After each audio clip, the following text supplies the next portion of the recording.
Foli an b'a di kanbaw ani lamɛnbaw olu bɛɛ lajɛlen ma. An bɛna Modibo Keyita ka kɔrɔfɔ min dalaminɛ. O nana ka na sɔrɔ jama ka ɲɔgɔn lajɛrɛ kunnafoni na ni an ko ma ko meeting min kɛra Mamadu Konate o tɔgɔla kalanso min bɛ an fɛ Bamako yan n'an ko ma ko école Mamadu Konate ka bɛn ni san 1964 o daba bila kalo n'o ye san kalo sekinan tile 27 don ye n'an ko ma kɛrɛfɛden kan na ko 27 août 1964. Modibo Keyita a ye fɛn min fɔ o don kama kɛnɛ kan ka baro in lase aw ma Barabokum jagokɛla don Bamako yan. Tamaɲɔgɔn kanunenw. Bureau politique national a estimé devoir organiser ce meeting. Parti ɲɛmɔgɔyaso o ye a jate minɛ ko ni ɲɔgɔn lajɛrɛ kunnafonidi ka kan ka sigi sen kan. En raison de certains événements qui se déroulent en Afrique. Ka a sababu kɛ kɛwale dɔw ye minnu bɛ senna golofina farafina. Ani fana. Se prépare en direction de la République du Mali. Ani dɔw wɛrɛ fɛnɛ bɛ yen minnu bɛ labɛn na ka a ɲɛsin Mali jamana ma. Plus singulièrement de l'Afrique consciente. Ani jɔnjɔnna ka a ɲɛsin farafina ma, farafina min bɛ a yɛrɛ kalama. Qui veut être elle-même. Min b'a fɛ ka kɛ a yɛrɛkun ye. Et qui veut que son indépendance soit une réalité. O min b'a fɛ a ka yɛrɛma hɔrɔnya o ka se ka kɛ lankɛnɛmafɛn ye o ka kɛ tiɲɛ ye. Nous savons que vous avez suivi. An b'a dɔn k'a fɔ ko a ye mɛnni kɛ ka yeli kɛ fana. À travers la presse et la radio. Sɛbɛnnikɛlaw ani arajosow o mɔgɔw fɛ. Les événements se sont déroulés en Afrique. Kɛwale minnu ni olu sigira ɲɔgɔn kan farafina. Et plus singulièrement en République de Congo Léopoldville. Ani jɔnjɔnna Congo Léopoldville jamana kan. Et comme vous le savez, depuis bientôt 4 ans. O min i n'a fɔ aw bɛ o dɔn ka ɲɛ a bɛ san 4 bɔ ɲɔgɔn ko bɔ bi. Alimente les annales centrafricaines qu'internationales. O kow olu bɛ ka don tarikuw dɔfɔw olu kɔnɔna na farafina walima diɲɛ seleke naani jamanaw kan. Vous savez également qu'il y a quelques semaines. A b'a dɔn fɛnɛ k'a fɔ ko a bɛ dɔgɔkun dama dama bɔ. Nous avions réussi, sur son insistance, le président Tchombe. An ye jamanakuntigi Tchombe ka kɛ ni a yɛrɛ ka laɲini gwɛlɛn ye an ye ale kunbɛn. Et à l'occasion de l'entretien qu'il a eu avec nous à Koro. O min kumaɲɔgɔnya senfɛ ni a ye o sɔrɔ an fɛ Koro. S'était engagé à se racheter. O kun ye layidu ta k'a fɔ ko a na segin a kɔ. C'est-à-dire en faire en sorte que les nationalistes en prison. O kɔrɔ ye k'a fɔ ka kɛ kɛcogo la mɔgɔ minnu bɛ yen ni olu bɛ faso kumabɔ kɛlɛ la ni olu datugunen don kaso la. Dans le nombre dépasse les milliers. Seraient libérés ainsi que leurs leaders. Ni o hakanw ka ca ni 1000 ye ko olu nabila ani u ka ɲɛmɔgɔ. Le président Zizenga. Ni o ye ɲɛmɔgɔ Zizenga ye. Et que d'autre part. Ani fana fan wɛrɛ fɛ. Ferait en sorte que le problème congolais soit strictement congolais.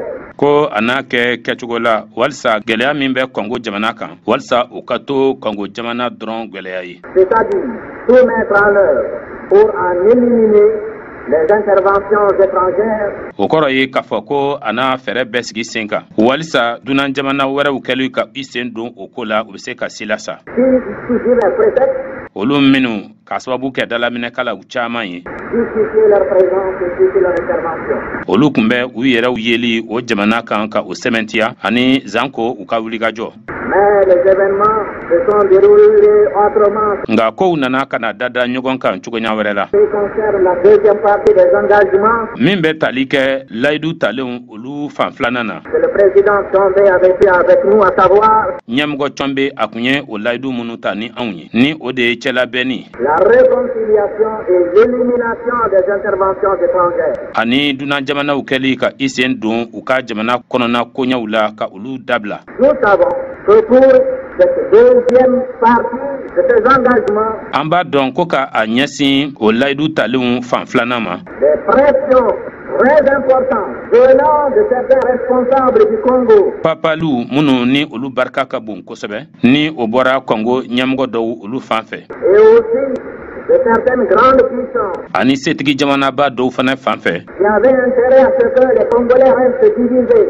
Olu minnu ni olu ka nafa tun bɛ Congokaw toli la ɲɔgɔn na toli la farafarali bolo kan. Qui avaient intérêt à ce que le mouvement des nationalistes en lutte pour l'indépendance de leur pays. Olu minnu ni olu ka nafa kun bɛ kulu minnu bɛ yen ni o bɛ faso kumabɔ kɛlɛbagaw ka olu ko fɔ n'olu kun bɛ kɛlɛ la ka a ɲɛsin u ka jamana ka yɛrɛma hɔrɔnya ma.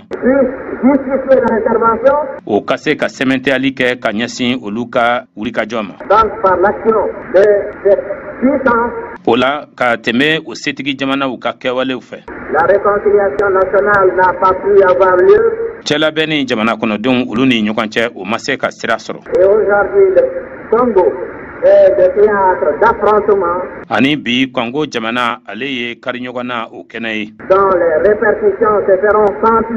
o kariɲɔgɔn na minnu ni o kɔlɔlɔw bɛ ye. au-delà du Congo. Congo jamana kɔ kan. et au-delà de l'Afrique équatoriale. wa o kɔlɔlɔw bɛ ye fana farafina cɛmancɛ yan fanfɛ bolo jamanaw kɔ kan. En effet, qu'est-ce qui s'y déroule? Ka da o de kan mun bɛ bange nin n'a ɲɔgɔnna kow la. Les nationalistes ont ouvert divers fronts. faso kumabɔli kɛlɛ kɛbagaw olu ye kɛlɛdakaw caman dayɛlɛ. Et malgré ce que certaines presse ont essayé de faire accroire. hali k'a sɔrɔ ko kunnafondila dɔw bɛ olu ye a ɲini ka mɔgɔw lada fɛn dɔw la. Les nationalistes congolais faso kumabɔli kɛlɛ kɛbagaw Congo jamana kan. ne sont pas des communistes. olu tɛ mɔgɔw ye mɔgɔ minnu ni olu bɛ hakilinaw kan hakilina minnu ni o bɛ sɔrɔ ni fanga forobayali kofɔ a kɔnɔ dumanba. Ils ne sont pas non plus des anti-blancs. olu tɛ mɔgɔw ye fana mɔgɔ minnu ni olu bɛ tubabuw juguya la. Parce que dans leur déclaration, dans leur manifeste, ka da kan u ka laseli kɔnɔna na ani u ka hakilina sɛbɛn min bɛ yen o kɔnɔna na. ils ont chaque fois affirmé leur volonté tuma bɛɛ lajɛlen na ŋaniya min bɛ u kɔnɔ u ye o jira. de coopérer avec toutes les grandes puissances, o ŋaniya min ni o ye ka baaraɲɔgɔnya kɛ ni setigi jamanaw bɛɛ lajɛlen ye. de pratiquer une politique effective de non-alignement, ka politiki sira sigi sen kan min dafalen don min bɛ tali kɛ u sendonbaliya la walikungow la. et dans leur coopération, ani u ka dafaɲɔgɔnya baara kɔnɔ. ils n'excluaient pas la coopération avec le gouvernement belge. u tun ma ban dafaɲɔgɔnya ma ni Belgique jamana fanga ye. Par conséquent, ka tɛmɛ olu bɛɛ lajɛlen kan. la justification que certaines interventions étrangères ont essayé de se donner sɛmɛntɛyali min ni dunan jamana dɔw bɛ yen olu ka wulikajɔ ye a ɲini ka o di u yɛrɛw ma. à savoir que leur action se situe dans la lutte contre le communisme, k'a fɔ ko olu ka kɛwale ko o bɛ don communisme o kɛlɛli de la. ce n'est un mensonge parce que o tɛ dɔwɛrɛ ye fo kalon ka da kan. de l'aveu même ka kɛɲɛ ni jɔngwala kuma fɔlen ye min ni o nana ka na fɔ d'un ministre des Affaires étrangères minisiri dɔ o fɛ minisiri min ka baara bɛ ɲɛsin u ka jamana ani jamana wɛrɛ cɛ koɲɛw ɲɛnabɔli ma. d'une des puissances occidentales, setigi jamana dɔ o kana na min bɛ farajɛla tilebiyan fanfɛ bolo ko fɔ. les nationalistes congolais ne sont ni communistes ni anti-blancs. mɔgɔ minnu ni olu bɛ ka jamana ka kumabɔli kɛlɛ kɛ Congo jamana kan olu tɛ communisiw ye wa farajɛw jugu fɛnɛ t'u ye. Mais la réalité, c'est que le Congo nka tiɲɛ ye min ye o de filɛ nin ye k'a fɔ Congo jamana recèle des intérêts très importants de certaines puissances. fɛn dɔw de bɛ yen dugukolo jukɔrɔ nafolomafɛnw na minnu ni o nafa ka bon kosɛbɛ setigi jamana dɔw bolo. Dans les mines surtout, kɛrɛnkɛrɛnnenya na nafolomafɛn minnu bɛ yen ni o ye nɛgɛmafɛnw ye. et pensant qu'un Congo réellement indépendant olu b'a miiri k'a fɔ ko Congo ni a y'a ka yɛrɛmahɔrɔnya ta sɛbɛ sɛbɛ la. dirigé par une équipe consciente réellement attachée aux valeurs africaines, ko Congo u ka ɲaminɛ kulu fɛ kulu min sɛbɛ la ni olu bɛ u yɛrɛ kalama tiɲɛ na k'a fɔ ko o kulu o sɛbɛ donnen don ka nɔrɔ danbew la danbe minnu bɛ farafina kofɔ. pourrait compromettre leurs intérêts. o bɛna kɛ sababu ye ko setigi jamana ninnu ka nafaw ko don kunpala na.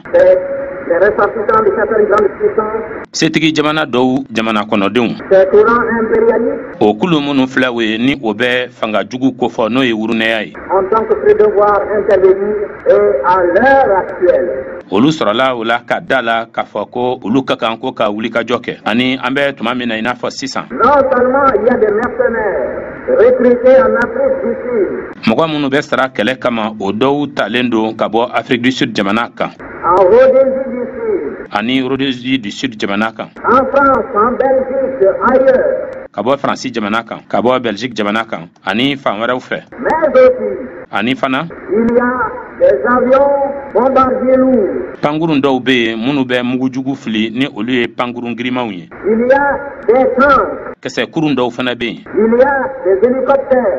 Hélicoptère dɔw bɛ yen ni o ye nana ye. Il y a des soldats étrangers à l'Afrique. Dunan sɔrdasi dɔw fana bɛ farafinna. Qui interviennent directement contre les nationalistes congolais.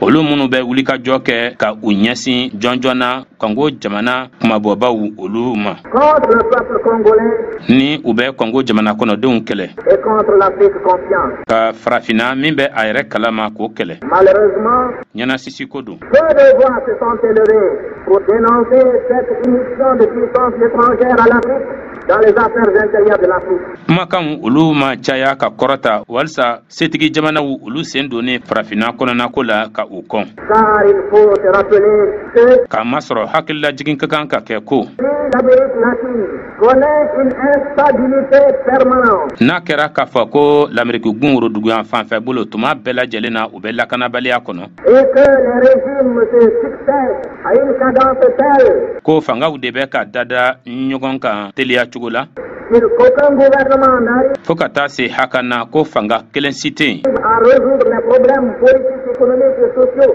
min ni o bɛ se ka gɛlɛyaw ɲɛnabɔ gɛlɛya minnu ye politikiko gɛlɛyaw ye fo kana se sɔrɔkow ani hadamadenya kow la S'opposant à cette république. min ni o bɛ se o jamanaw ma. Si d'autre part l'on songe à l'heure actuelle, N'a kɛra fɛnɛ ko fan dɔ fɛ n'an bɛ miiri k'a fɔ an bɛ tuma min na i n'a fɔ sisan le sud-est asiatique Azi gun a woroduguyan fanfɛ bolo ani a kɔrɔyan fanfɛ bolo furancɛ est lui aussi menacé dans sa stabilité, menacé dans sa liberté. dankarilen bɛ ale la fɛnɛ a ka basigi la dankarilen don a la fɛnɛ a ka kanabila la Et tout cela sous le couvert d'une lutte idéologique. wa o bɛɛ lajɛlen bɛ ka kɛ kɛlɛ dɔ o jukɔrɔla la kɛlɛ min ni o bɛ kuntilennakow kofɔ Nous sommes en droit, nous, Africains, an bɛ an jo fɛ an farafindenw d'être inquiets d'une d'intervention étrangère ka jɔrɔ dunan jamanaw olu weleli la ka jɔ en République du Congo. Et c'est pour cela, Congo jamana kan ani ka da o de kan lors de notre séjour, de notre voyage officiel en Algérie, an ka taama senfɛ Algérie jamana kan avec le président Ben Bella, ani jamanakuntigi Ben Bella nous avons estimé que nous ne pouvions pas rester indifférents devant ce qui se passait au Congo.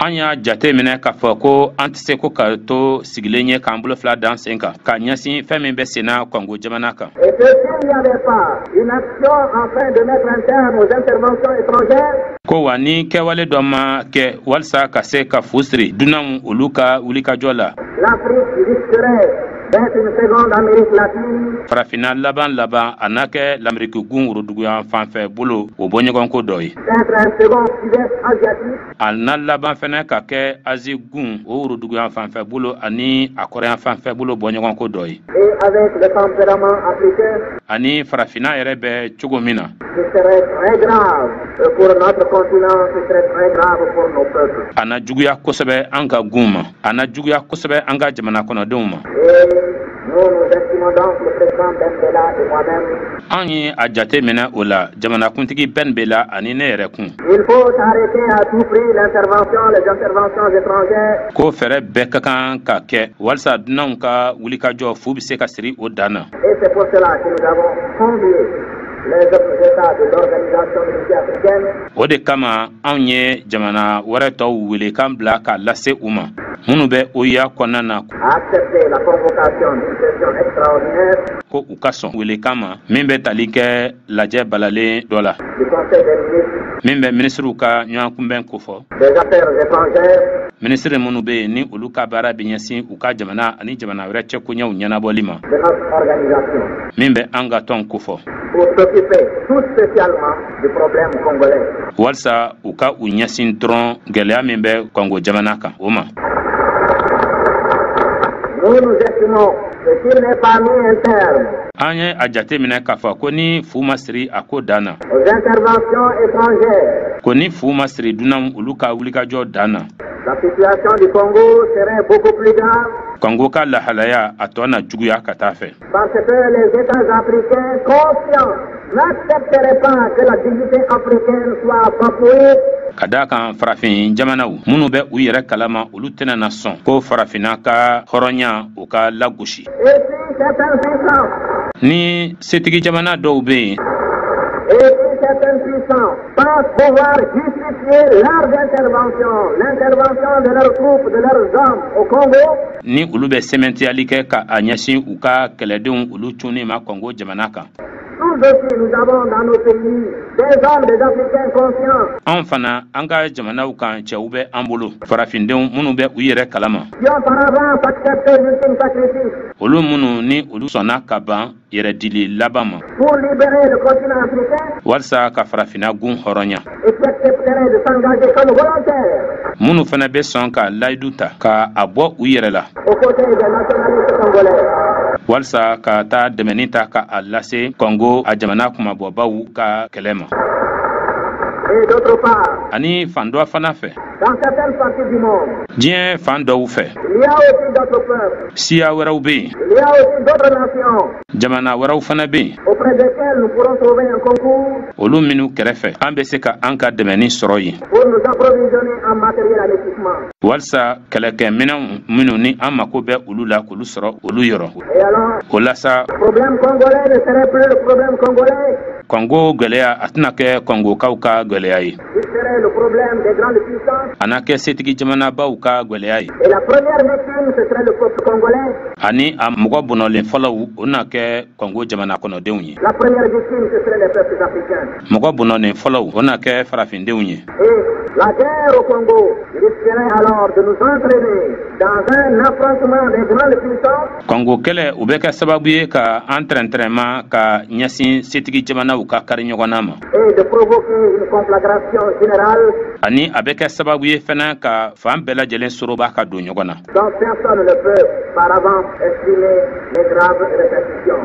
Mɔgɔ si tɛ se ka kɔn ka o kɔlɔlɔw minnu ka jugu k'olu fɔ ka se a dan na. C'est cela qu'il faut éviter. Wa o de ka kan ka dabila o de ka kan ka bolo kan. Et nous faisons donc appel aux grandes puissances, à celles qui interviennent à l'heure actuelle au Congo. O de kosɔn an bɛ wele bila ka lase setigi jamanabaw ma minnu ni olu bɛ ka wulikajɔ kɛ nin wagati in na Congo. De comprendre la gravité de la situation. U ka faamuya lahalaya in ka jugu ka se haka min ma. Et de comprendre qu'à l'heure actuelle. Ka faamuya fɛnɛ k'a fɔ an bɛ tuma min na i n'a fɔ sisan. À travers le monde, il n'y a eu aucun écho favorable à cette intervention. Ko diɲɛ kuru kara kɔnɔna na a kun kan ɲuman ma bɔ fan si fɛ ka a ɲɛsin nin wulikajɔ in ma. Et que certains silences constituent au contraire une condamnation sévère. Ani ko dadili dɔw bɛ yen maa bɛ se k'a fɔ ko o kɔni ye kɔni min n'o ka jugu kosɛbɛ. Nous les invitons également. An bɛ wele lase u ma fana. À préserver notre continent. U ka an ka gun tanga ka an ka gun kisi. De la guerre froide ou de la guerre chaude. Kɛnɛkan kɛlɛw ani dugula kɛlɛw ma. Nous avons trop de problèmes à résoudre. Gɛlɛya caman de bɛ yen an ka kan ka minnu ɲɛnabɔ. Des problèmes de sous-développement dans tous les domaines. Gɛlɛya minnu bɛ tali kɛ yiriwabaliya la bolofaraw bɛɛ lajɛlen na. Pour que notre continent. Walasa an ka gun. Puisse se payer le luxe de s'engager dans les luttes idéologiques et d'en être. A ka se ka a yɛrɛ kɔrɔdiya ka don kɛlɛw olu kɔnɔna na kɛlɛ minnu bɛ tali kɛ kuntilenna kɛlɛw la ka tila ka laban ka kɛ o maa bɔnɛnenw ye. Wa fɛn dɔ fana bɛ yen an ka kan ka min da aw tulo kan. Fɛɛrɛ min ni an miirila o la.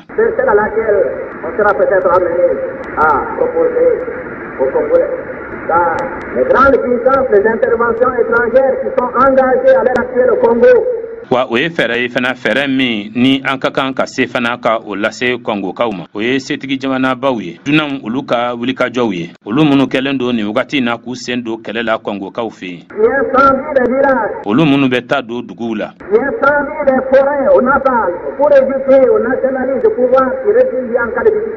olu minnu bɛ taa don tukɔnɔnaw na ni takurunw ye walisa mɔgɔ minnu bɛ faso kumabɔli kɛlɛ la k'olu bali u ka taa dogo o yɔrɔ la n'a kɛra k'a fɔ ko gɛlɛya y'u sɔrɔ. Wa fura de ka kan ka ɲini o la. Wa o de la sababuya ka kan ka se ka sɔrɔ ka fu siri o wulikajɔw dan na. Cogoya kelen pe min bɛ yen ni o bɛ se ka sɔrɔ. de possibilités de réconciliation. O ye hakilinaw ye minnu bɛ tali kɛ kɛlɛ sila sali la fan dɔ walima fan wɛrɛ fana fɛ. Cogoɲa minnu bɛ yen n'olu bɛ tali kɛ cɛlabɛnni na. Pour arriver à un gouvernement d'union nationale transitoire. Walsa ka se ka jamana kɔnɔdenw bɛɛ lajɛlen fanga sigi sen kan ni o fanga bɛ ɲɛsin kow latɛmɛli ma fɔlɔ. Pour préparer au peuple congolais des élections plus pertinentes. Walsa ka Congo jamana kɔnɔdenw labɛn kalata kama. De confier sa destinée à ceux de ces min bɛ kɛ sababu ye ka Congo siniɲɛsigi o kalifa a den dɔw ma. seront révélés comme étant les plus valeureux et les plus africains. O den minnu ni olu dɔw bɛ yen minnu bɛna ka na u jira k'a fɔ ko olu de ye danbetigi ye kosɛbɛ ka tɛmɛ tɔw kan ani ni olu fana ye farafinden ye ka tɛmɛ tɔw kan. Voilà donc notre avis. A filɛ nin ye an ka yeta la La solution qui s'impose. fɛɛrɛ min ni o wajibiyalen don. Ce n'est pas une attitude d'hostilité à l'égard de n'importe quelle puissance, non. A tɛ k'a fɔ ko kɛlɛ fari de don ko ka a ɲɛsin setigi jamana sugu sugu ma. Il s'agit simplement pour nous Min ko don dɔrɔn anw ta fan fɛ. d'une question de droit du peuple congolais à disposer de lui-même.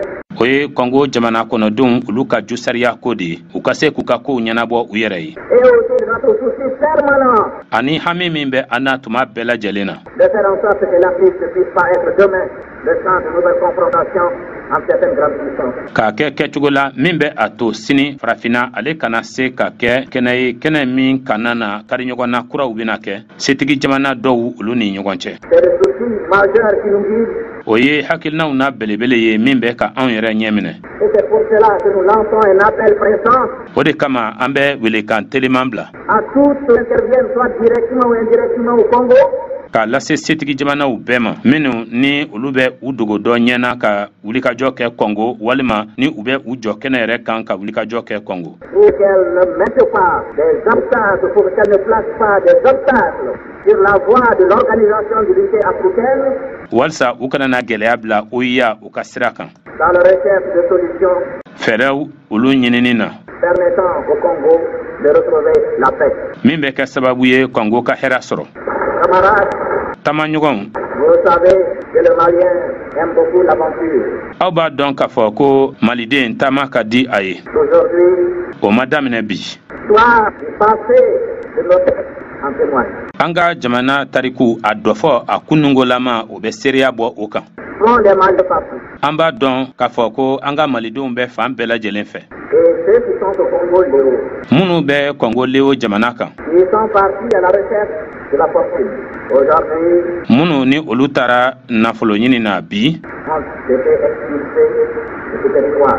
olu nana ka na gwɛn ka bɔ nin jamana in kan. Parce qu'on reproche au gouvernement du Mali, on reproche aux Maliens de soutenir les nationalistes. Ka da kan jalakili bɛ kɛ ka a ɲɛsin Mali fanga ma faso kuma bɔ kɛlɛkɛcɛw ko la. Nous, nous estimons que An b'a jateminɛ an ta fan fɛ.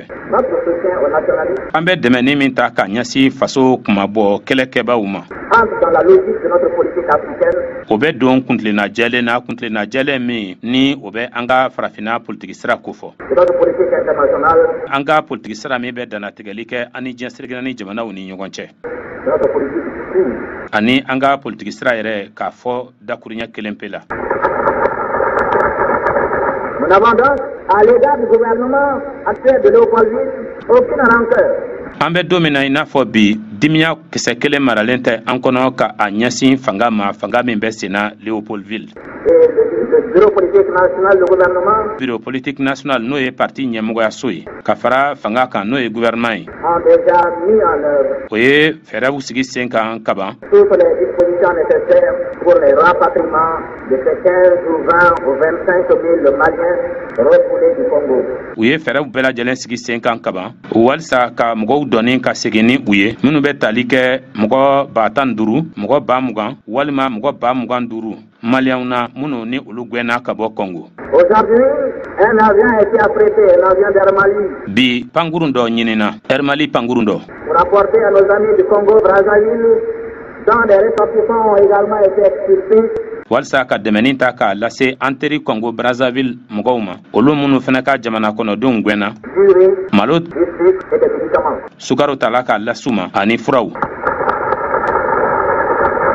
Et dès demain, ani hali sini yɛrɛ kaban nous recevrons donc un premier lot d'expulsés. anga mɔgɔ gwɛnɛ kun fɔlɔw an bɛna ka na olu kunbɛn. Nous avons également fait appel an ye welekan fɛnɛ bila à la solidarité de certains États africains k'a lase farafin jamana dɔw olu ka ɲɔgɔn dɛmɛ ma que nous soyons pouvoir posséder une flotte olu minnu ni an jigi bɛ a kan k'a fɔ ko pankurun bɛ olu bolo pour que ces États africains puissent nous indiquer les conditions auxquelles ils accepteraient de transporter par bateau nos nationaux expulsés de Pointe-Noire à Abidjan.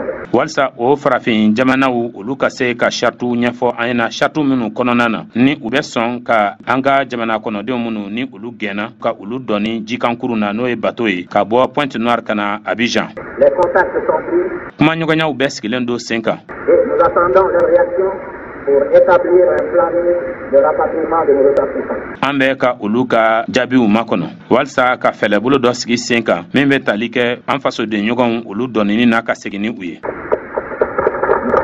Nous devons vous informer, camarades, de l'attitude africaine. an ka kan ka aw kunnafoni n taamaɲɔgɔnw k'a ɲɛsin jogo la jogo min ni o bɛ farafinya kofɔ. Du gouvernement de Brazzaville. Brazzaville fanga ye min kɛ Il y a seul. ale min kelen pe ta fan fɛ Pendant une semaine, duwakun kelen kɔnɔna na a hébergé les refoulés originaires du Burundi, ale ye siyɔrɔ di mɔgɔ gwɛnɛnw ma mɔgɔ gwɛnɛ minnu bɛ bɔ Burundi du Congo-Brazza minnu bɛ bɔ Congo Brazzaville et ani Mali jamana kan l'armée congolaise, Congo jamana sɔrɔdasiw la jeunesse congolaise, Congo jamana sifinw les femmes congolaises, Congo jamana musow les travailleurs congolais Congo jamana baarakɛlaw ont, dans un geste magnifique de solidarité, ɲɔgɔn dɛmɛ baara cɛɲumanba kɔnɔna na apporté vivres, médicaments, vêtements olu nana ni balow ye u nana ni furaw ye u nana ni finiw ye à ces refoulés qui ont été pour la plupart dépossédés de tous leurs biens. ka n'a di mɔgɔ gwɛnɛ ninnu ma o mɔgɔ gwɛnɛ minnu ni olu fanba ka bolofɛnw bɔsira u la Et je crois qu'il est bon ici, ani ne hakili la a ka ɲi nin yɔrɔ la yan nous adressions, en dehors des remerciements officiels que nous avons adressés, ka tɛmɛ foliciw kan folici minnu ni bɛɛ lajɛlen bɔra u kalama an ye o minnu lase a ma que nous adressions ici, n ko ten n ko a ka ɲi an ka bonyamasegin kɛ yan au nom de tout le peuple du Mali, Mali jamana kɔnɔdenw bɛɛ tɔgɔ la au nom de la direction de notre parti, an ka parti ɲɛmɔgɔyaso tɔgɔ la nos remerciements les plus chaleureux foli barikamaw k'o lase u ma aux jeunes Congolais, aux femmes, aux travailleurs congolais, à l'armée congolaise, au gouvernement congolais, k'o lase Congo jamana sifinw ma Congo jamana musow ani a baarakɛlaw k'a lase Congo jamana sɔrɔdasiw ma k'a lase Congo jamana fanga ma dakurunya kelen na k'a lase Congo jamana kɔnɔdenw bɛɛ lajɛlen ma et pour son geste de solidarité a ka ɲɔgɔn dɛmɛ kɛwale kosɔn à l'égard des Maliens refoulés. k'a ɲɛsin malidenw ma minnu ni olu gɛnna Cette solidarité des Congolais appelle de la part du peuple malien o ɲɔgɔn dɛmɛ min filɛ u ye Congo jamana kɔnɔdenw olu bolo o ye welekan ye k'a lase malidenw ma une solidarité à l'égard de nos frères expulsés.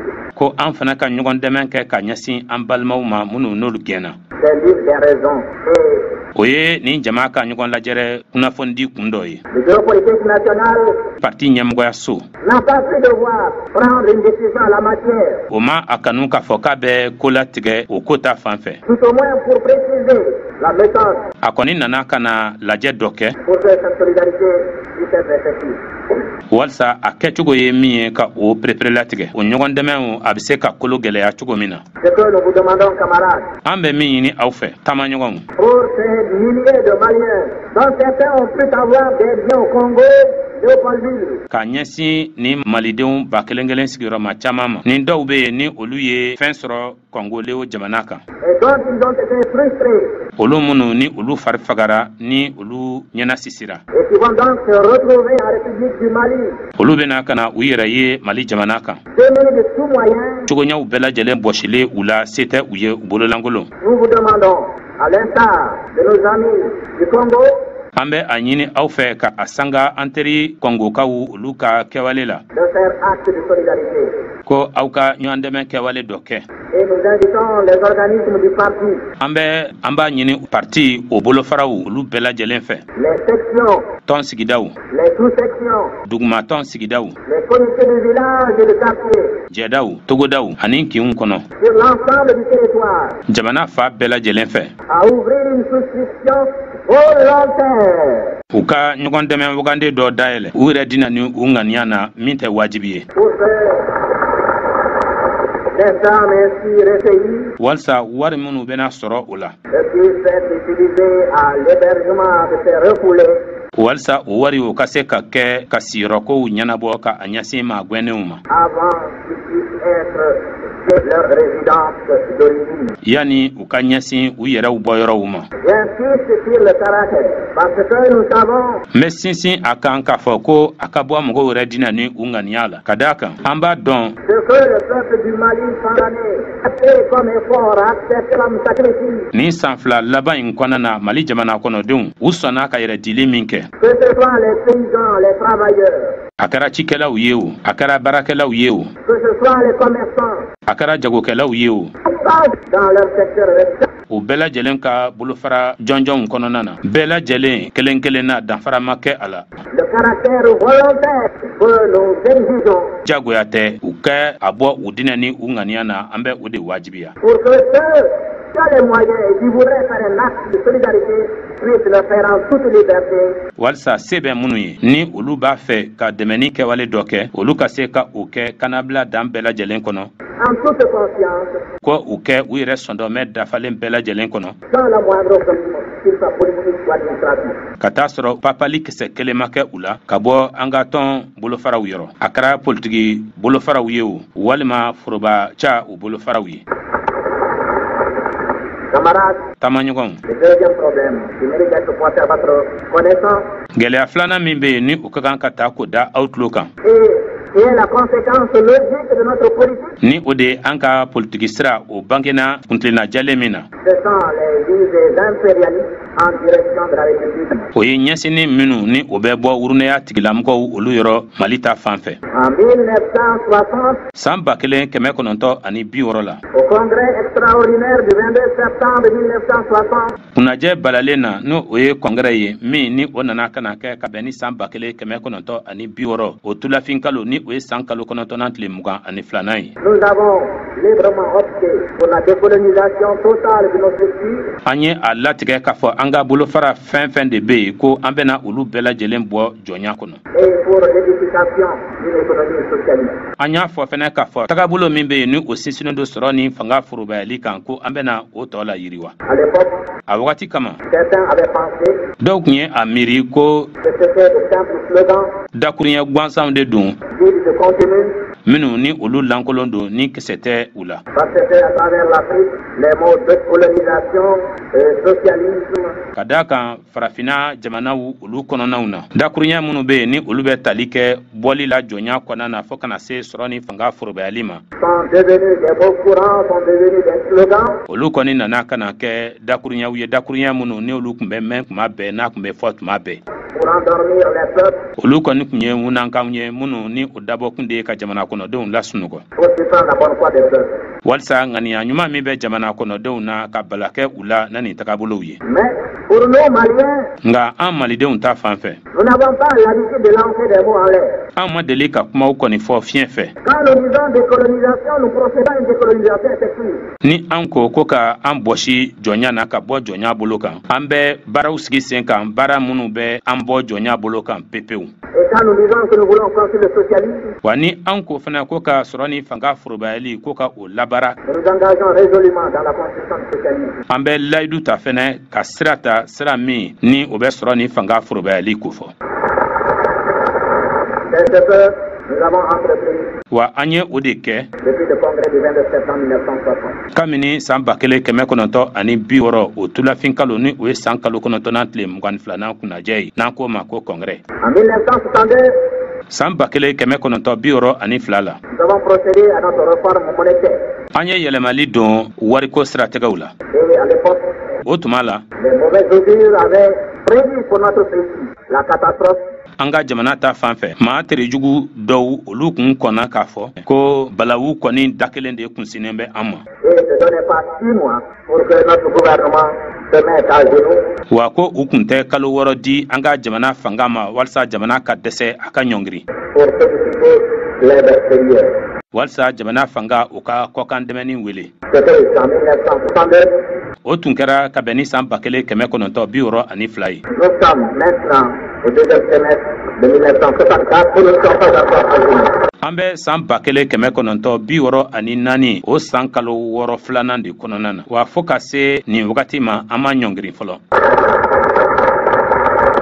Et d'année en année, ka sanda san kan on avait prévu la catastrophe, balawu kɔn kun kɛra ka o ko fɔ. mais d'année en année, notre parti procédait à une décolonisation totale de nos structures. Nga ka sanda san kan an ka parti ale kun bɛ bɔli dafalen jɔnya na ale kun bɛ ka o baara kɛ an ka tɔn bolofaraw kɔnɔ. Et nous pouvons dire que dans ce domaine, an bɛ se k'a fɔ ko o siratigɛw la nous avons atteint l'objectif que nous nous étions assigné.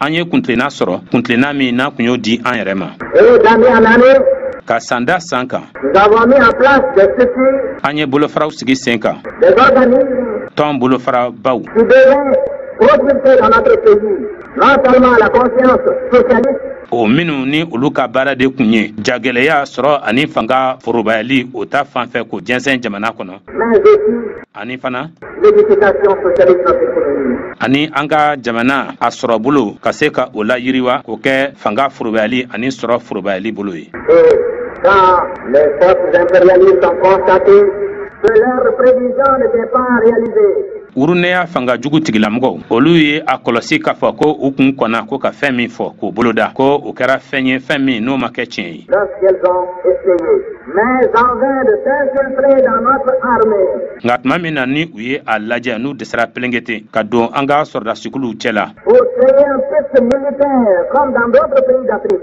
walisa ka na ni janfa ye ka na ni kafo jaso ye i n'a fɔ farafin jamana dɔw ka u b'a kɛ cogo min. Lorsque elles-mêmes, dans leurs documents, ont avoué leur échec, o urunɛya fanga jugu tigilamɔgɔw olu yɛrɛ kun u ka sɛbɛnw kɔnɔna na olu yɛrɛ y'u ka dɛsɛ fɔ.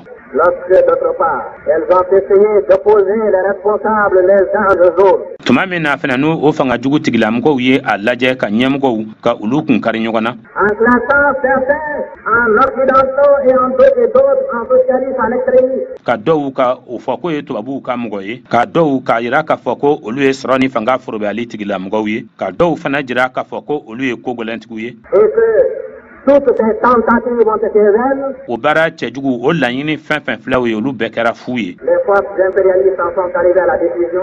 urunɛya fanga jugu tigilamɔgɔw olu sɔrɔla o la ka se latigɛ ma. Il faut maintenant employer les grands moyens ko sisan kɔni k'u ka kan ko ka fɛɛrɛ kologirinw de ta contre la République du Mali et contre l'Union soudanaise de RDA. ka o ta ka o ɲɛsin mali jamana ma ani USRDA ma.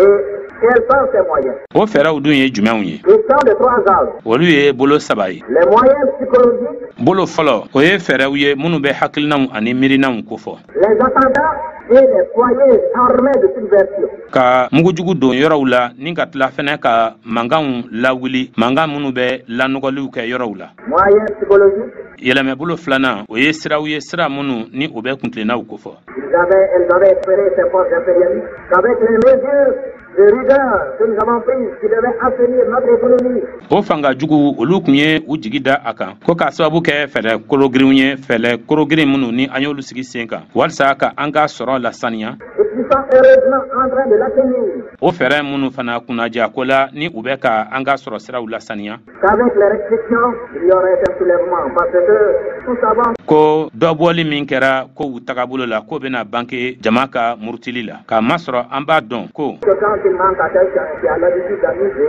telle ou telle qualité de cigarette, ko ni fɛn dɔ dɛsɛ bɛ mɔgɔ dɔ la mɔgɔ min ni ale delilen bɛ ka sigarati n'o ye siramɔɲɔ ye o suguya dɔ ka o min quand il manque à quelqu'un n'a kɛra k'a fɔ ko fɛn dɔ dɛsɛ bɛ mɔgɔ dɔ la telle ou telle qualité de liqueur ou ko minfɛn suguya dɔ dɛsɛ bɛ mɔgɔ dɔ la de tissu, walima finimugu que dans les premières secondes, wagati goniman kun fɔlɔ la pour ne pas dire dans les premières minutes, chacun s'est mis walima wagati wɛrɛ minnu bɛna da olu kan u kun fɔlɔw une réaction défavorable contre nos institutions économiques. o bɛ kɛ sababu ye o tigi ta fan fɛ ka nisɔngoya ko dɔ lase o ma On a donc essayé sous le couvert de l'absence plus ou moins prolongée de certains articles k'a sababu kɛ ko minɛn dɔw bɛ yen olu kɛlen tɛ ka lɔbɔ kɛ walima minɛn dɔw bɛ yen olu dɛsɛ bɛ de susciter un mécontentement contre notre système, contre notre option.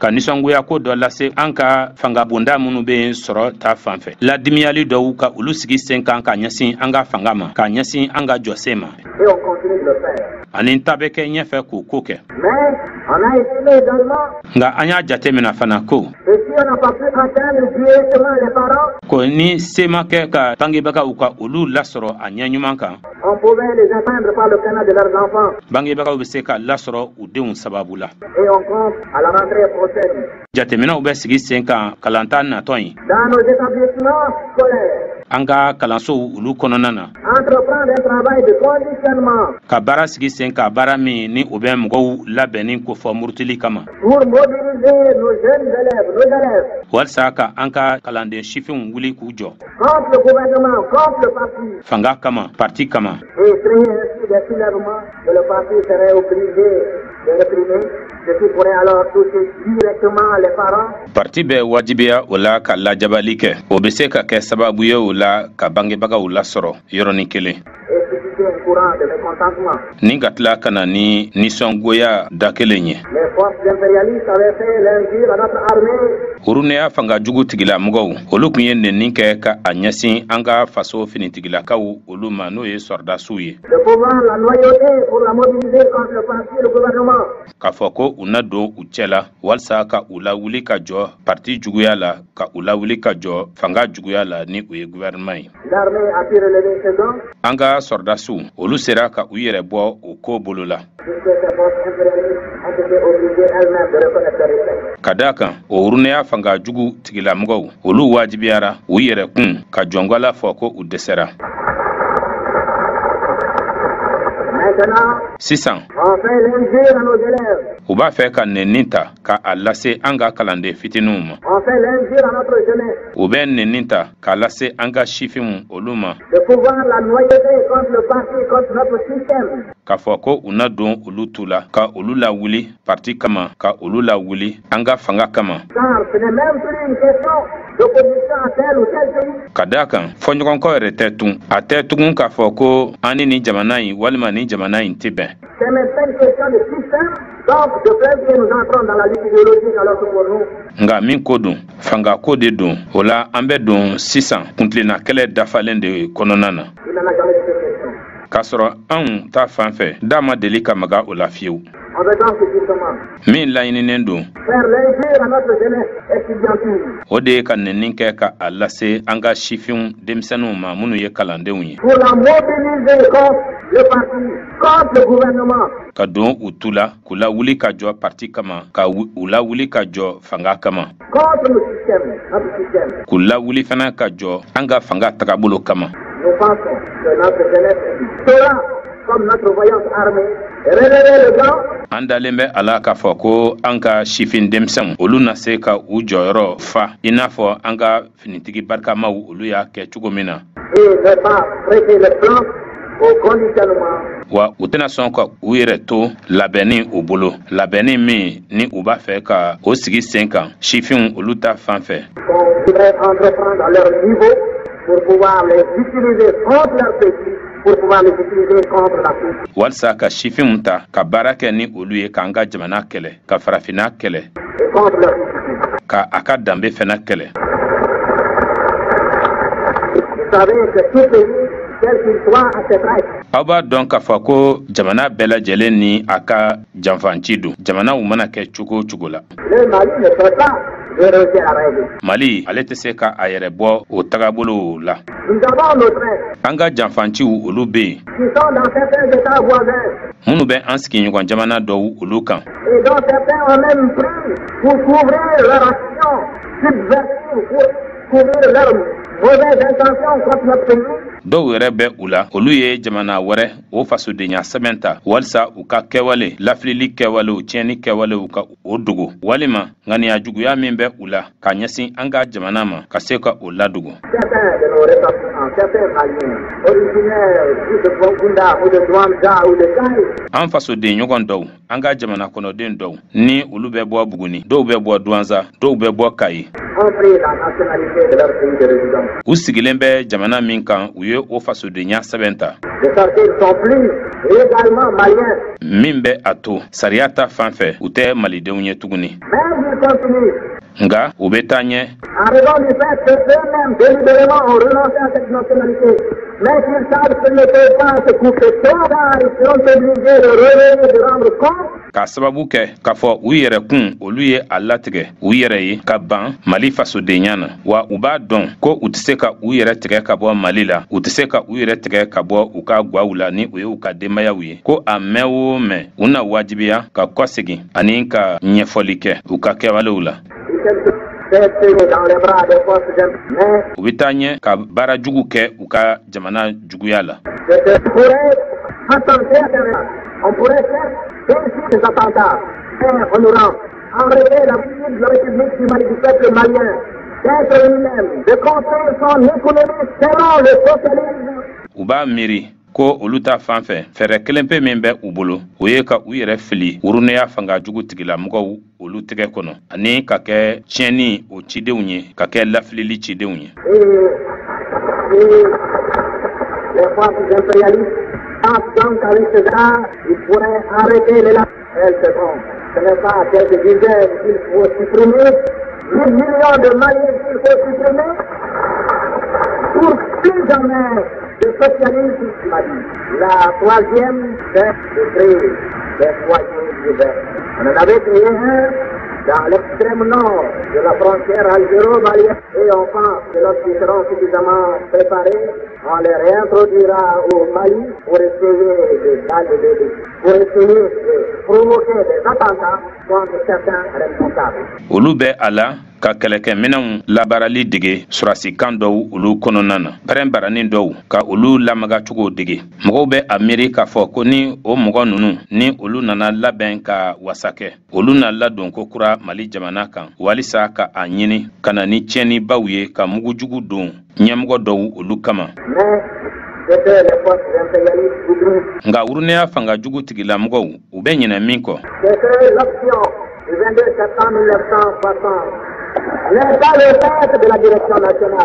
O de ye k'a fɔ ko jɔsen min ni o taara san 1960 o tulafin kalo n'o ye san kalo 9nan tile 22nan don ye, o tɛ parti ɲɛmɔgɔyaso ka ko ye, o tɛ jamakulu fitinin dɔ ka ko ye, o ye Mali jamana kɔnɔdenw bɛɛ lajɛlen de ka ko kɛlen ye.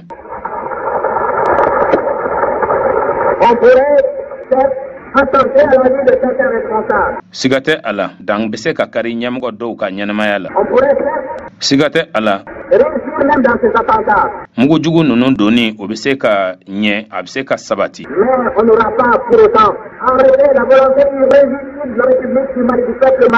Nga ŋaniya min bɛ malidenw na ni kunbɛncogo tɛ o la Mali kɔnɔ ka kɛ u yɛrɛw ye, o tɛ se ka lajɔ.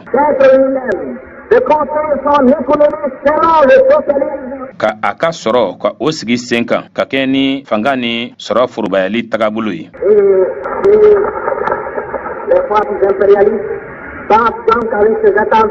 Ni uruneya fanga jugu tigilamɔgɔw bɛ a miiri ko ka tɛmɛ o mugujugu ninnu tiɲɛni baw olu kɛli fɛ, ko u bɛ se ko ka galabu lajɔ, galabu min bɛ an ka jamana kɔnɔdenw na. U bɛ u yɛrɛw lafili. K'a masɔrɔ u tɛna na mɔgɔ 10 dama dɔrɔn faga, nga mɔgɔ miliyɔn caman sigiyɔrɔma caman malidenw na olu de ka kan ka faga.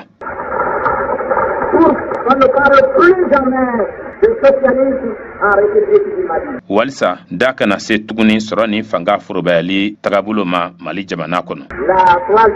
Yɛlɛmɛbolo sabanan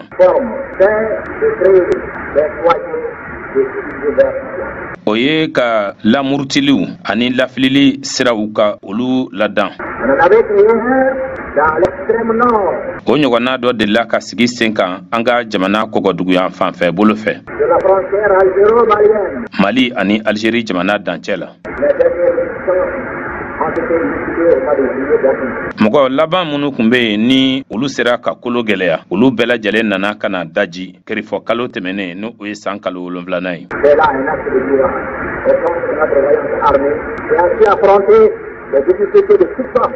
o ye jagwɛlɛya ani cɛsiri kɛwale ye min kɛra an ka finitigilakaw barikamaw olu fɛ olu minnu ni olu sera ka tɛmɛ gwɛlɛyaw sugu bɛɛ lajɛlen fɛ.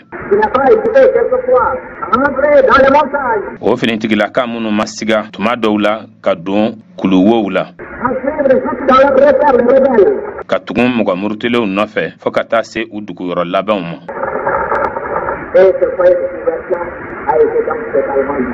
O lafilili ni lamurutili kɛnɛ minnu dayɛlɛla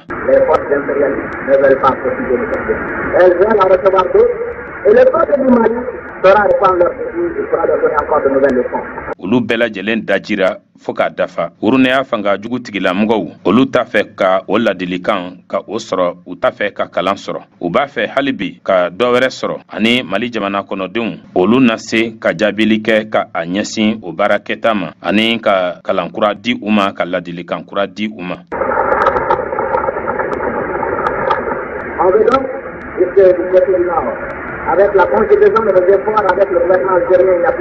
Min bɛ ka laɲini i n'a fɔ jamana kɔkɔdugu yan fanfɛ bolo fɛ fangaw nana ka na fara ɲɔgɔn kan Algérie jamana ani an ka fanga.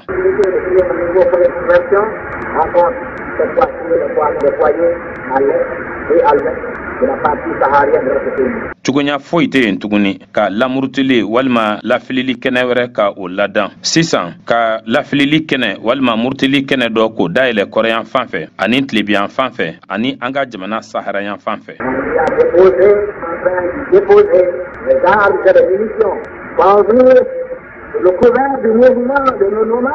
U bɛ a la ka kɛlɛkɛminɛnw lajigi o yɔrɔw la ka mugu ni kisɛ lajigi o yɔrɔw la ka o lajigi lamagali dɔ o jukɔrɔ lamagali min ni o bɛ kɛ an fasoden ɲɔgɔn fɛ minnu bɛ sigi ka wagatinin kɛ ni ka sɔrɔ ka wuli ka bɔ yen ka taa fan wɛrɛ fɛ.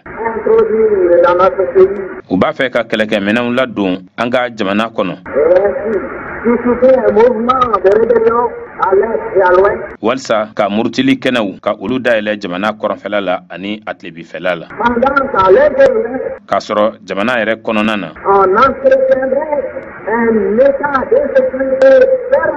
u bɛna tuma bɛɛ lajɛlen lakanabaliya u bɛna u lato sen na ni tiɲɛnibaw olu kɛliw ye.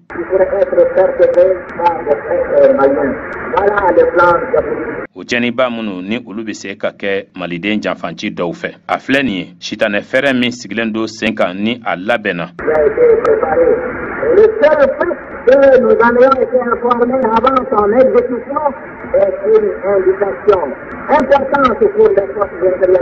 Ani kɛwale kelen pe min bɛ yen ni o de ye k'a fɔ ko kunnafoni taara k'o di an ma yanni a waleyali cɛ o ye taamasiyɛn nafamaba de ye ka a ɲɛsin urunɛya fanga jugu tigilamɔgɔw olu ma.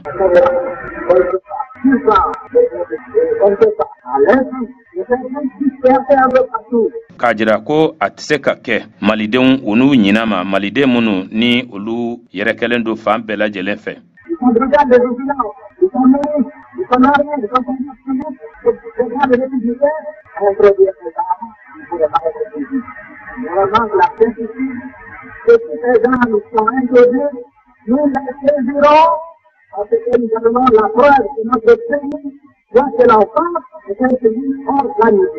A tɛ se ka kɛ a ka kɔlɔsilikulu o ɲinɛ ma a ka fanga kɔnɔgɔnyakulu ɲinɛ ma a ka nantigiw n'o ye sɔrɔdasikulu ye olu ɲinɛ ma a ka fasodenya tɔn matarafabagaw olu ɲinɛ ma fɔ kana a ɲɛsin jamana yɛrɛ kɔlɔsibaw olu ɲinɛ ma k'a fɔ ko ka kɛlɛkɛminɛnw ladon Mali kɔnɔna na kɛlɛkɛminɛn minnu ni tɛgɛ tɛ se ka da olu kan.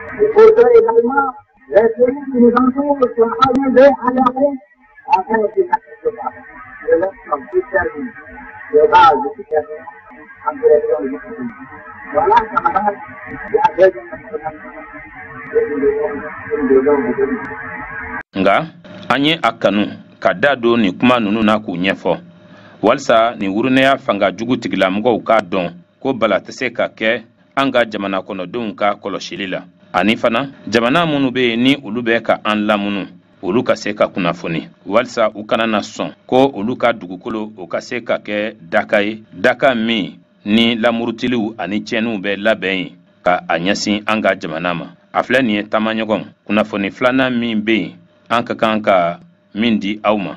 Mais pourquoi les expulsions de Maliens? Pourquoi depuis 4 ans, c'est complètement des forces impérialistes à vouloir supprimer les incidents en République islamique?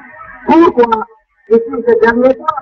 Nga munna malidenw bɛ gɛn munna kabini a bɛ san 4 bɔ ni kanagɛlɛya in ka bɔ wurunɛya tigilamɔgɔw olu yɔrɔ cogo bɛɛ lajɛlen na ka a ɲini ka na ni tiɲɛniw ye Mali jamana kan. Munna kabini ni wagati laban ninnu olu kɔnɔna na la raison c'est que nous sommes en train de réussir une place sur la voie. Or, notre secteur, c'est la liquidation de la domination. C'est l'absence de toute influence étrangère dans la vie de notre pays. Sur le plan économique, la maîtrise des moyens de production et l'orientation de ces moyens de production dans l'intérêt de tous les peuples. Jateminɛ bɛ kɛ ka fɛɛrɛ kologirinw ka olu sigi sen kan an ka fanga kama. A kun o ye k'a fɔ ko an ye ɲɛ sɔrɔ, ko an sabatira, walima an bɛ ala ka ɲɛ sɔrɔ, walima an bɛ ala ka sabati, ko an bɛ sabatili sira kan, an bɛ ɲɛsɔrɔli sira kan. K'a sɔrɔ an ka ɲɛsɔrɔli, an ka sabatili, o ye kɔlɔlɔ fɛn fɛn bɔra jɔnya siraw la ka olu bɛɛ lajɛlen daji. O ye nɔ fosi kana to ye dunanw olu ka nɔna an ka jamana ka ɲɛnamaya kan. Sɔrɔ fɛnɛ ta fanfɛla la, sɔrɔ bɛ kɛ ni sira minnu ye olu koroni an ka jamana kɔnɔdenw olu fɛ, ani kuntilenna dili o sɔrɔ kɛ cogoɲaw ani a siraw ma k'o kɛ hɛrɛ ye ka lase jamana kɔnɔdenw bɛɛ lajɛlen ma. Il y a donc toute possibilité d'exploitation de nos ressources par les forces étrangères. Ainsi donc, c'est la liquidation de toute possibilité d'intervention étrangère dans le développement économique de notre pays.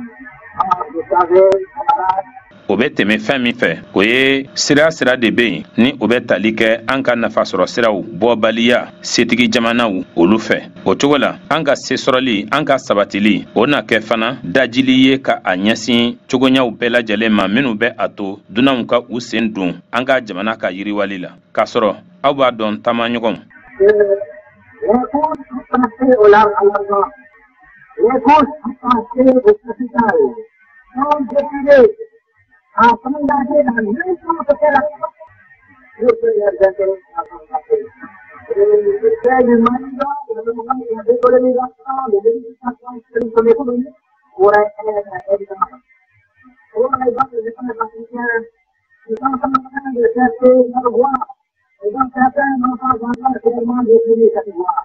Ko bolofara minnu bɛ yen ni olu nɔrɔlen don wari la, bolofara minnu bɛ yen ni olu nɔrɔlen don manankun na, olu labɛnnen don ka I sen don kɛwale sugu bɛɛ lajɛlen na walisa olu ka nafaw olu bɛ se ka makara. Mali ka sabatili, Mali ka ɲɛsɔrɔli sira kana na min bɛ an bɔli kofɔ jɔnya na ani an ka jamana sɔrɔ siraw olu kɛli sɔrɔ ni fanga forobayali fɛn ye, o bɛ se ka kɛ ɲɛjiralan ye ka a ɲɛsin farafina jamana tɔw ma. Olu minnu ni olu bɛ ala ka sira ɲini u yɛrɛ ye, ni dɔw yɛrɛ bɛ yen ni u ma se ka sira jɛlen sɔrɔ fɔlɔ.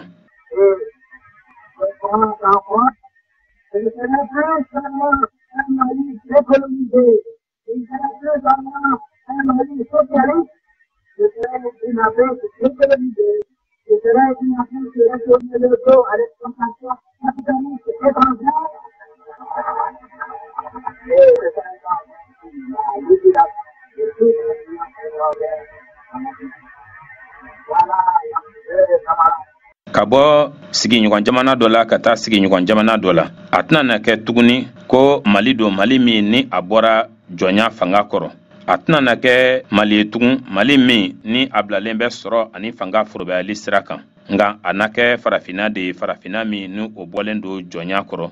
A na kɛ farafina fana ye, farafina min ye I kɔ don manankunya o jɔnya lama la dunanw olu fɛ. O na laban o la ka kɛ dajili ye ka a ɲɛsin setigi jamanaw olu ka nɔw bɛɛ lajɛlen ma farafina kɔnɔna na ko bɛ bolo min kan o de filɛ nin ye taamaɲɔgɔn. L'habitude de vous dire, la bataille dans laquelle nous sommes engagés, nous ne la menons pas pour notre seul peuple, nous la menons pour la suite de la c'est une question de vie ou de mort pour la province et pour nous. Mais nous disons, parce que nous avons avec nous le droit à la raison, la justice, et c'est comme ça que nous disons.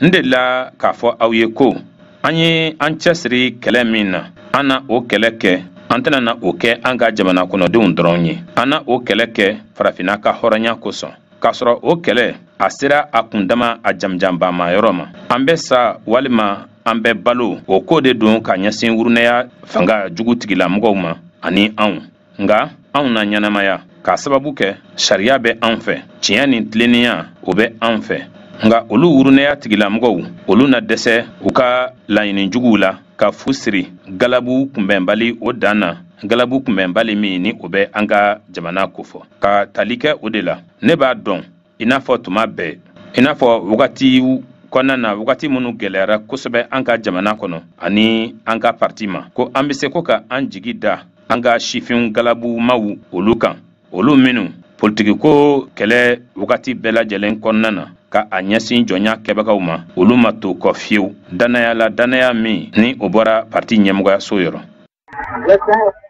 Nous pourrons compter également sur nos vaillants frères, les femmes de l'unité de la nation, qui savent que les victoires que nous avons remportées sur le colonialisme, que les victoires que nous avons remportées sur l'exploitation capitalistique du pays, les victoires, elles sont les premières bénéficiaires par leur mari, par leurs enfants. Et que les finances de notre famille. Ne b'a dɔn ko an bɛ se ko ka an jigi da fana an balimamuso jagwɛlɛnw olu kan Union Soudanaise RDA musow olu minnu b'a dɔn ko an ye sebaya minnu sɔrɔ jɔnya kan ko an ye sebaya minnu sɔrɔ manankunya ka bisili kan an ka jamana kɔnɔ o sebaya ninnu olu de ye a tɔnɔ dunba fɔlɔw ye u cɛw fɛ ani u balimakɛw fɛ u denw fɛ ani an ka parti ka sesɔrɔli an ka parti sabatili.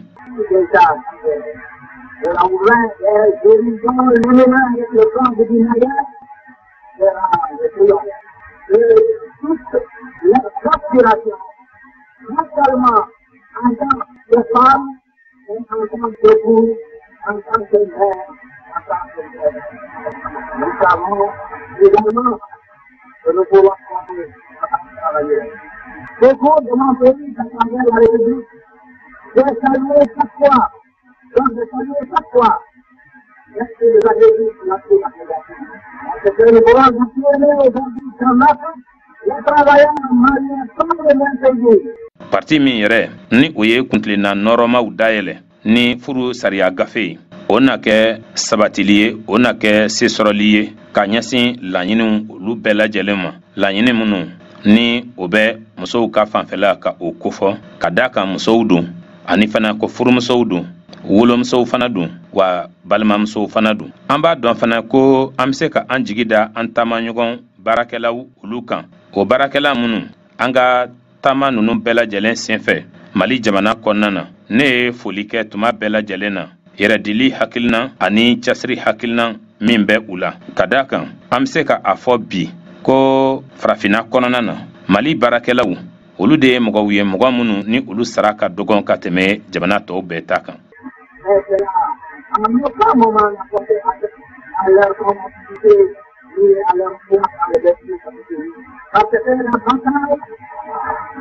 La bataille dans laquelle nous sommes engagés à leur bataille. Le socialisme de l'Union du Mali est leur socialisme. Et là, c'est la charité.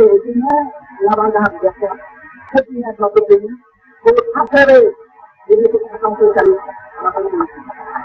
nga hali o wakati kelen sima kɛ a la o sara dɔgɔmani o ma dankari kɛ abada u ka cɛsiri la ka baara kɛ ani limaniya min bɛ u la ka ɲɛsin jamana siniɲɛsigi ma ka daa kan an ye an sen don ka an cɛsiri kɛlɛ min na o ye olu fana ka kɛlɛ ye ko sɔrɔ ni fanga forobayali min ni an ye a kanu ka o dilan mali jamana kan o fana ye olu ka sɔrɔ ni fanga forobayali ye.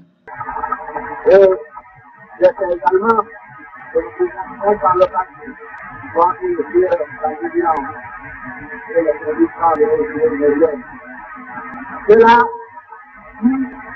pendant leur jeunesse, ont tout donné à un pays dominé. C'est là pour laquelle, en ce qui les concerne tout particulièrement, il n'y a plus de perspective. Mais il y a ont été avec nous, ont été au milieu du combat et ce soit en avant, et puis ont fui, en versant en tête. Par leur bénédiction et leur présence effective dans les moments les plus difficiles. Ko wa jɔyɔrɔ min bɛ u la o nana kana kɛ jɔyɔrɔ ye wa o jɔyɔrɔ fɛnɛ o bɛ to ɲɛfɛla de la an ka jamana kɔnɔdenw ka wulikajɔ kɔnɔ walisa sɔrɔ ni fanga forobayali baara ka o tɔ dilan ka o dafa an ka jamana kɔnɔ. N b'a dɔn fɛnɛ ko an bɛ se i n'a fɔ don tɛmɛnenw kɔnɔna na ka an jigi da kɔlɔsili kan ani dugawu kan minnu bɛ bɔ an ka cɛkɔrɔbaw ani an ka musokɔrɔbaw yɔrɔ olu minnu u ka sifinya kɔnɔna na n dafa wulubo u ye u seko bɛɛ lajɛlen kɛ jamana ye olu minnu ka ɲɛsin olu ma kɛrɛnkɛrɛnnenya na olu tɛ u sigi ka fosi ma kɔnɔntun nka o n'a ta o ta o mɔgɔkɔrɔbaw olu kɛra an fɛ u kɛra kɛlɛ cɛmancɛ la tuma dɔw la fɛnɛ u kɛra kɛlɛ ɲɛfɛ u sera fɛnɛ u ka ladilikan ɲumanw fɛ ani u ka dugawu olu fɛ ani u yɛrɛ yeli dafalen wagatiw kɔnɔna na wagati minnu kun ye wagati gɛlɛnw ye. L'édification de la domination coloniale et l'édification de la colonie. Et la direction affirme aussi également que nous pouvons compter sur nos voyants paysans qui ont été certes les premiers bénéficiaires de nos réformes parce que nous les avons soustraits non seulement à l'exploitation et la domination des féodaux. Walisa ka senkɔrɔma tintinin kɛ ka ɲɛsin an ka dajili kɛlɛ ma o dabɔkun de kun ye ka jɔnya taga siraw bɛɛ lajɛlen daji ani an ka sɔrɔ sira o la yiriwali ne b'a dɔn ani an ka parti ɲɛmɔgɔyaso fana b'a dɔn fana ko an bɛ se ka an jigi dalen to an ka cikɛla ŋanaw kan olu minnu ni olu kɛra an ka yɛlɛmali tɔnɔbɔba fɔlɔw ye an ye olu sama ka bɔ ladala kuntigi jugu olu ka marali jugu ani u ka ntɔɲɔni kɔrɔ. Mais nous avons mis à leur portée à moindre frais tout ce dont ils pouvaient avoir besoin et qu'ils étaient obligés d'aller rechercher dans les grands centres. Ani fana o mako tun bɛ se ka jɔ fɛn o fɛn na an ye olu bila u ka bolow kan musaka nɔgɔn na o wajibiyalen tun bɛ ka taa o minɛn minnu ɲini dugubaw kɔnɔna na. Nous savons que nous pouvons compter sur l'ensemble de nos forces de sécurité qui en d'autres moments ont se donné la preuve qu'elles sont au niveau de leur responsabilité, qu'elles sont à la hauteur de l'attente du pays. An b'a dɔn k'a fɔ ko an bɛ se ka an jigi dalen to an ka finitigilakaw bɛɛ lajɛlen kan olu minnu wagati wɛrɛw kɔnɔna na olu sera ka dalu di dalu min bɛ a jira k'a fɔ baara min kalifalen bɛ u ma u sigilen bɛ u kunna ko jigi min dalen bɛ u kan ko u bɛ o jigi minɛn kɔnɔ ka u fa jamana ta fan fɛ. Et aussi à notre vaillante armée, à nos jeunes du service public, à nos jeunes miliciens, à nos gardes républicains, et grâce à l'action du parti et grâce aussi au sentiment de dignité que les années ont su déjouer les menées subversives des forces impérialistes et ont donné un démenti cinglant à l'attente de ces forces impérialistes dans l'utilisation de nos forces de sécurité, dans l'utilisation de notre armée et contre notre régime, contre notre parti. An ka jamana kɛlɛkɛcɛ barikamaw ka kulu ta fan fɛ an ka sifɛn minnu bɛ yen ni olu bɛ fasoden ɲumanya tɔn kɔnɔ an ka sifɛn minnu bɛ yen ni olu bɛ fanga kɔnɔgɛnkulu kɔnɔ an ka jamana kɔlɔsibaw finitigiw ka tɔn kɔnɔ olu minnu bɛɛ lajɛlen parti ka kɛwale parti ka baara kosɔn ani ka a sababu kɛ fɛnɛ hɔrɔnya miirili min bɛ u kɔnɔ olu kɔni sera urunɛya fanga jugu tigila mɔgɔw olu ka kɛwalew ka janfa walew u sera ka u tiɲɛ ani u sera fɛnɛ urunɛya fanga jugu tigilamɔgɔw sigilen kun bɛ ni fɛn minnu ye u sera ka olu bɛɛ lajɛlen nkalontigiya kɛnɛ kan an ka lakana tigilamɔgɔw olu labaarali fɛ an ka finitigilakaw ka tɔn labaarali fɛ. Nous savons que nous pouvons compter même sur nos frères et amis commerçants, parce que si certains d'entre eux, par goût du lustre ou de l'aventure, ont pu abandonner le pays ou pratiquent la fraude et la contrebande, nous savons que la majorité d'entre eux ont accepté par avant toutes les décisions du parti. Ka o kɛ juguya ye ka ɲɛsin an ka fanga ma ka an ka parti kɛlɛ ni o ye dakurunya kelen na an y'a dɔn k'a fɔ ko an bɛ se ka an jigi da hali an balimaw ani an teri jagokɛlaw kan ka d'a kan ni olu dɔw la damadama ka sababu kɛ tungafɛta diyaɲɛ ye walima ɲɛnamaya yɛrɛ makama la diyaɲɛ ye ni olu ye jamana bila walima ka namara kɛ ani dibidibila jago an b'a dɔn k'a fɔ ko olu fanba olu sɔnna kaban parti ka kolatigɛlenw bɛɛ lajɛlen ma. En ce qui concerne l'édification d'un socialisme réel en République du Mali. Bref, comme dans les moments les plus épiques de l'attraction politique, il faut que les peuples du Mali, comme un seul homme, que ce soit les jeunes, les femmes ou les vieux, les travailleurs, les soldats, les gardes, les jeunes services civiques, les brigadiers de vigilance, les militaires, bref, toutes les couches populaires, il faut que tout le peuple du Mali, comme un seul homme, se dresse comme par le passé, pour barrer la route au néocolonialisme, pour barrer à l'impérialisme.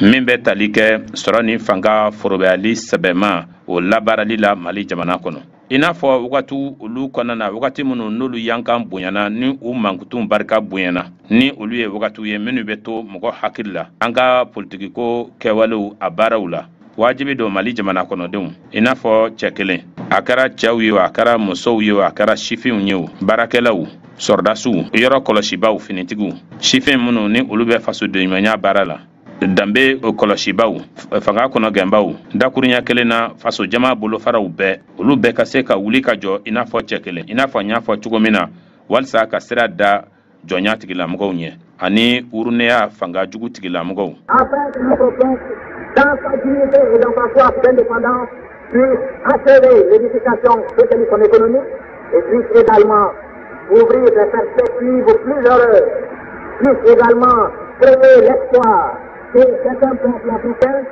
qui, dans leurs difficultés présentes, ne savent pas quelle voie suivre pour construire leur pays et pour que l'indépendance de leur pays devienne une réalité. Walsa an ka jamana kɔnɔdenw a ka hɔrɔnya kɔnɔna na ani yɛrɛma hɔrɔnya min nɔgɔ min bɛ a la ale ka se ka kuncɛli kɛ kuncɛli min ni o bɛ ta ka a ɲɛsin a ka sɔrɔ ani fanga forobayali labaarali caw ma ani a ka se ka siraw dayɛlɛ don nataw kɔnɔna na minnu ye hɛrɛ siraw ye ani ka jigiya ladan fɛnɛ ka a ɲɛsin farafina jamana kɔnɔden dɔw ma olu minnu u ka biw gwɛlɛyaw kɔnɔna na olu t'a dɔn u ka kan ka sira min ta walisa k'u ka jamana jɔ walisa u ka jamana ka yɛrɛma hɔrɔnya u ka kɛ tiɲɛ ye u ka kɛ lankɛnɛmafɛn ye. Voilà donc, camarades, les tâches nouvelles qui vous appellent. Il n'y a donc pas d'hésitation, il n'y a donc pas de tergiversation, et aussi, il ne saurait donc pas y avoir de faiblesse.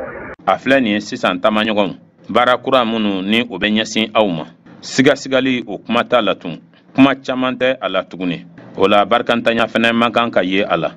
Il faut que par votre vigilance, vous puissiez déceler au sein de vos organismes, l'organisation du parti, toutes les cellules les plus critiques de la population. Il faut donc au sein de vos organismes, vous puissiez déceler les contre-révolutionnaires. Il faudrait que vous puissiez déceler les ennemis du régime. Il faudrait que vous puissiez déceler ceux qui peuvent demain être des complices potentiels des forces impérialistes. Fo aw ka jateminɛli ani aw ka janton yɛrɛ la fɛ fo aw ka tɔn bolofarabaw kɔnɔna na aw ka se ka faranfasili kɛ ka da kan parti o labɛnni o bɛ maga bolofaraw la bolofara minnu ni olu ye sigida a bolofara fitininw ye mɔgɔ minnu bɛ yɛlɛmali kɛlɛ fo aw ka se fanga jugu ye mɔgɔ minnu ye aw ka se k'olu faranfasi mɔgɔw de bɛ k'a fɔ ko olu bɛ se ka kɛ wurunɛya fanga jugu tigila mɔgɔw olu dɛmɛbagaw ye. Voilà donc camarades, la mission de le bureau politique national m'a chargé de vous définir et je sais par avance que comme par le passé, vous serez un bon Malien, un bon Africain, remplir pleinement et purement votre mission. A filɛ nin ye sisan taamaɲɔgɔn baara min ni parti ɲɛmɔgɔyaso ye a ɲini ne fɛ ko ne ka o ɲɛfɔ aw ɲɛna ani ne b'a dɔn ka ban k'a fɔ i n'a fɔ don tɛmɛnenw na aw na se k'a sɔrɔ aw ye maliden ɲuman ye ka taa sɔrɔ aw ye farafinden ɲuman ye ko baara min kalifara aw ma aw na se ka o dafa hɔrɔnya kɔnɔna na. Lamɛnbaw an bɛ foli k'o di aw bɛɛ lajɛlen ma nin de kɛra aw tulo garisɛgɛ ye laseli min ni Baba Modibo Keyita k'a ka yafa an ma ni a nana ka na o kɛ ka bɛn ni san 1964 o daba bila kalo 27nan don ye n'an ko ma kɛrɛfɛden ka na le 27 août 1964 école Mohamadu Konate a dukɛnɛ kɔnɔ meeting populaire jamana kɔnɔdenw ka ɲɔgɔn lajɛrɛ kunnafoni di Modibo Keyita ye laseli min kɛ yen a kumaw filɛ nin ye n bɛ deli k'o de fɔ Modibo Keyita ye fɛn min fɔ nin don kama ni tiɲɛ kun don 1964 a tiɲɛ olu sɛbɛkɔrɔ bangelen don bi dɛ Modibo mɔgɔ gansan kun tɛ n bɛ segin a kan Modibo Keyita kun tɛ mɔgɔ gansan ye mɔgɔba kun don Ala kun ye a dan cogo min na tiɲɛ yɛrɛ la ni mɔgɔ minnu ɲɛnamayara ɲɔgɔn fɛ a kun bɛ olu bɛɛ ɲɛ a to u ɲɛ kalanijɛ la dɛ nka a kun b'u ɲɛ kodɔn de la nin kuma ninnu Modibo Keyita n'a sɔrɔ ko Modibo Keyita taamaɲɔgɔnw a bɛɛ lajɛlen nin kuma fɔra k'a lase jamana kɔnɔdenw minnu ma k'u kun y'a faamuya Modibo Keyita ka fanga a kun tɛ bin san 1968 o nɛnɛba kalo n'o ye san kalo 11 tile 19 ye nka nata fɛnɛ donna Union Soudanaise RDA tɔn ɲɛmɔgɔ dɔw la minnu ni olu sɔnna ka juru yoba jugu ka se ka don nka an b'a dingɛ kɔnɔ bi dɛ ka baro in lase aw ma Barabokoum jagokɛla don Bamako yan